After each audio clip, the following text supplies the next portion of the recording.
Hi everybody, wanted to walk you through how to log in using Clever into your Zoom and set up a meeting. So first thing is you need to go to Clever, and I have it on my bookmark here, but you can get to it through logins through Jeffco. Log in with your Active Directory, so your username goes here, and then your password, of course.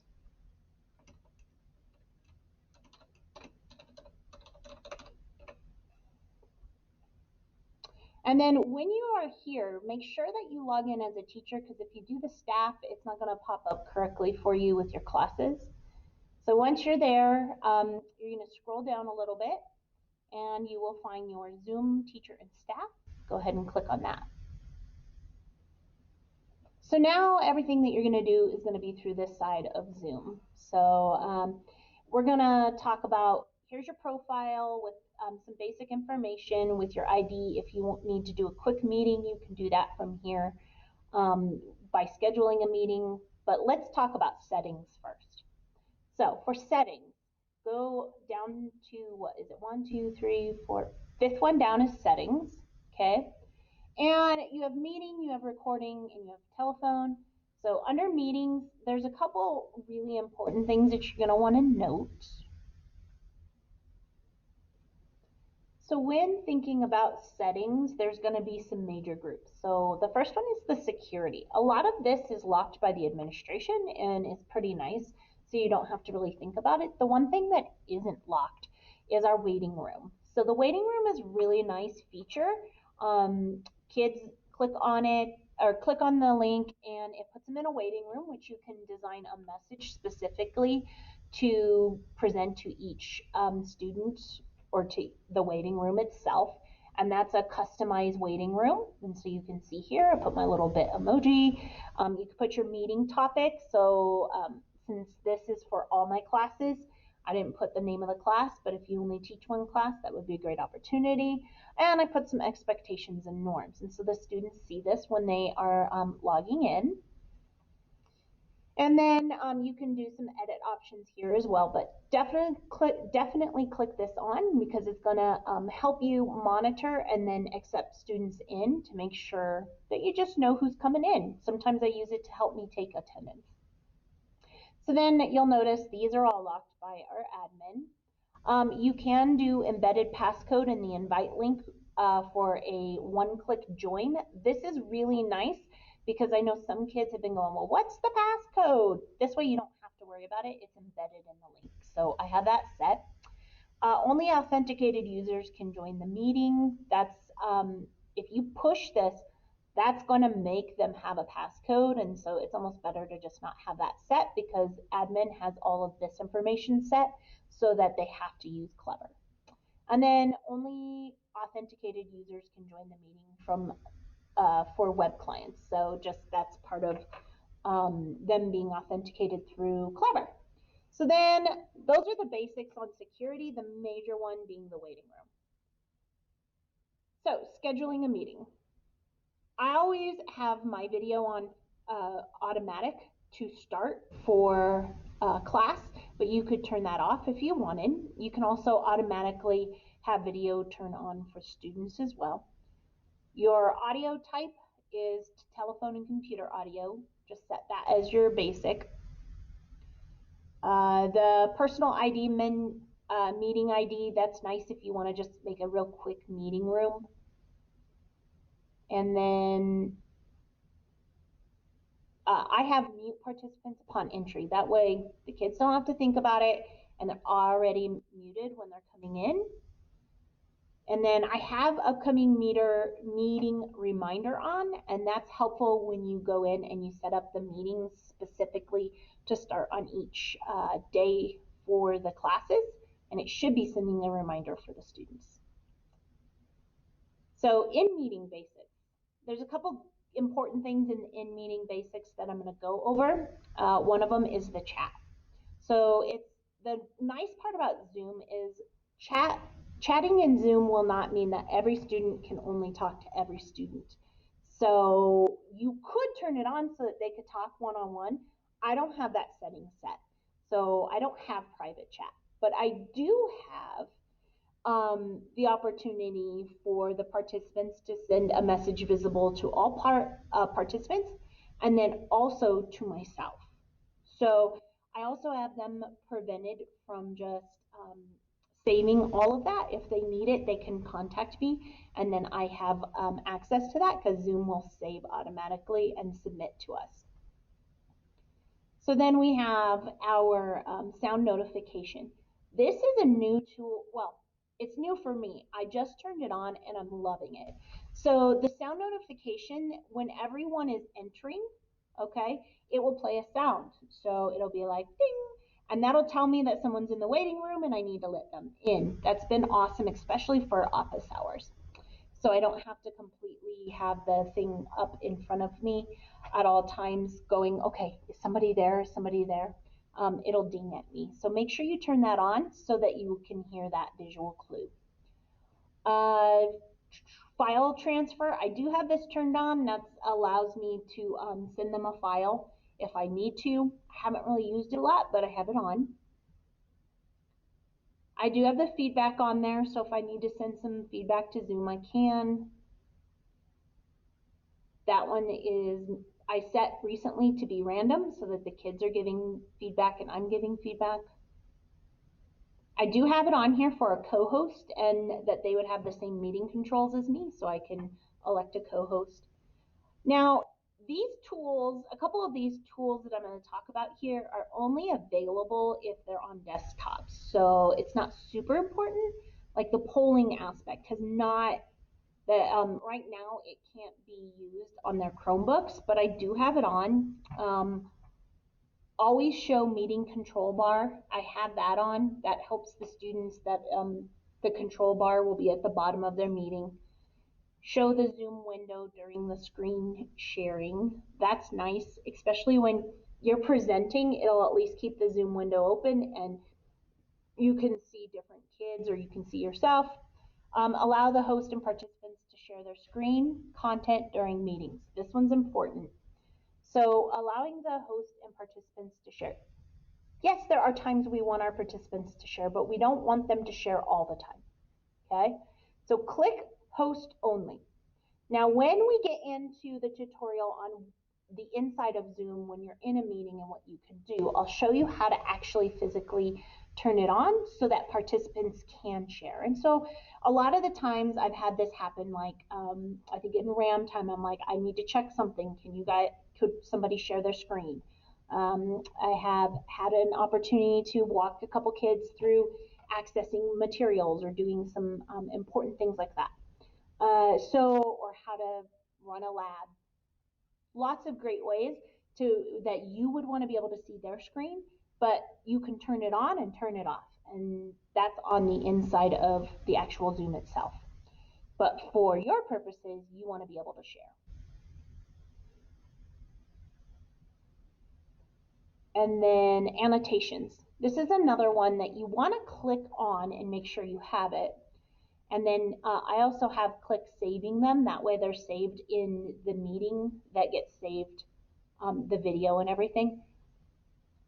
The only thing is with the annotations, the students can't yet annotate using their Chromebooks. If they're on a desktop, they can, but they cannot annotate if they're on a Chromebook. So the best part about this is it allows you to have those annotation tools, which means you can use them to help highlight things, maybe do some problems on like the whiteboard or circle or highlight things in a slide deck that you're working on, which I've done both of those.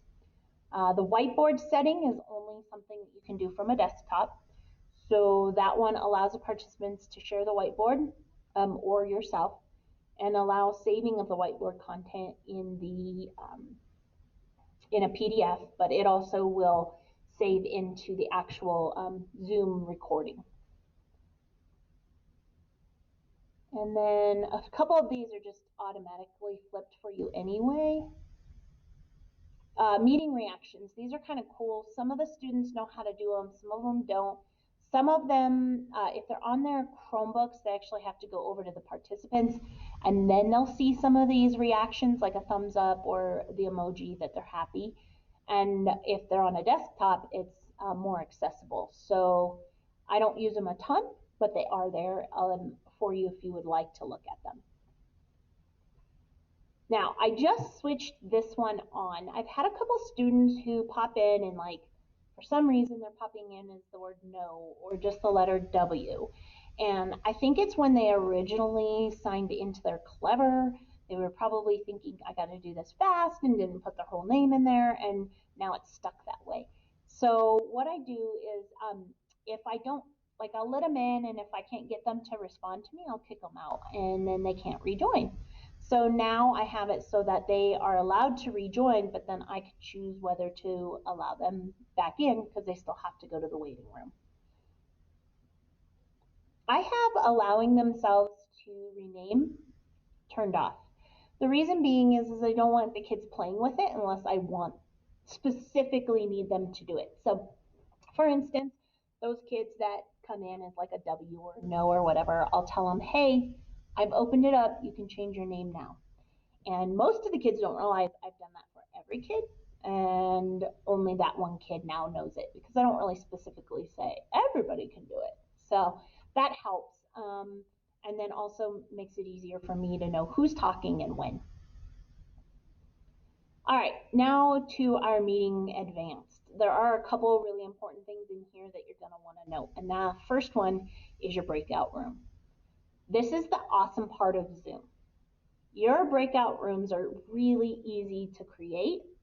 You just click on the breakout rooms. You'll say how many you want. You can automatically fill students or you can assign them. Really simple, really easy. And then once you've set those breakout rooms for the day, the students will then be automatically put into those breakout rooms. You can also assign participants breakout rooms when scheduling.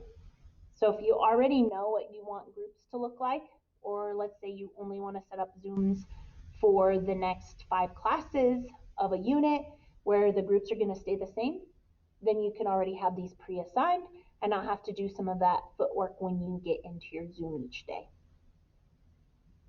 All right, so remote support. I turned this on and then my breakout rooms disappeared. So leave that one off. I still need to play with it. If I find out any more information on it, I will let you know. I've been doing one-on-one work with students by just opening a breakout room, sending them over there, then I meet them over there and I help them while the rest of my class is working on something, and that's been working for me, but I'd like to play with that a little bit more. Here's the big one that's newer and I'm excited about is closed captioning. Now, you have to have this turned on, and then when you get into your Zoom rooms, you're going to actually have to enable the enable the automatic closed captioning to each Zoom when you're in there. So if you have a specific class that you need it in, that would be the class you would always want to make sure you put it on, but play with it a little bit and check it out. It's really kind of nice. I think it's good for students to be able to see that the words are coming up even if they are not completely hearing everything you're saying. All right, of course, all those captions would then be saved and part of your recordings. I did turn this language interpretation on, and you actually have to assign it to somebody to do, but I'm wondering if it might not be something that is going to be important when we're doing conferences and might need a Spanish interpreter on the line, and they could then have that interpretation part scheduled to them. And then there are virtual backgrounds. I haven't had great success with these, but they do exist. Chromebook users cannot use them. And I think that covers about almost everything that you need to have set. It does help to be able to join from your browser link. So if certain students can't actually download the Zoom application, they can use their browser link. We had some discussion about this at the beginning of the year about live streaming. I clicked these, but I have not used them at all. You could, if you really want your people, if you really want the guests in your room to have to request to be unmuted, you could turn this on. But I personally like to be able to let the kids unmute themselves if they need help. Now, email notifications. When the cloud recording is available, I love this setting. The reason I like it is because it lets me know that the recording is there in Zoom, but it also sends me that confirmation, and then I store that confirmation in a file for that class. So then, let's say I had a student who said, oh, I had a doctor's meeting, can I get the notes or whatever from class? And I say, hey, here's the meeting link, please watch the videos and do what we did in class, and you're good to go. So it's a nice tool for that, and I have it just email it straight to me, and all of them get saved there in Zoom. This is a new one that I turned on that I'm really liking because it helps me bypass having to necessarily log into Clever for myself, and that's when attendees join a meeting before the host. So let's say I'm between second and fourth period, and I'm spraying tables, and I'm like, oh man, I forgot to start my Zoom.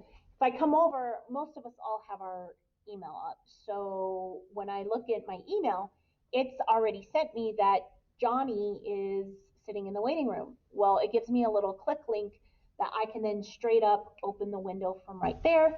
And it helps me kind of just bypass that extra, oh, I got to open the meeting and start it from there. So that's a really nice one. Plus, it's nice to know when kids are trying to jump into your meeting and they're not supposed to be there.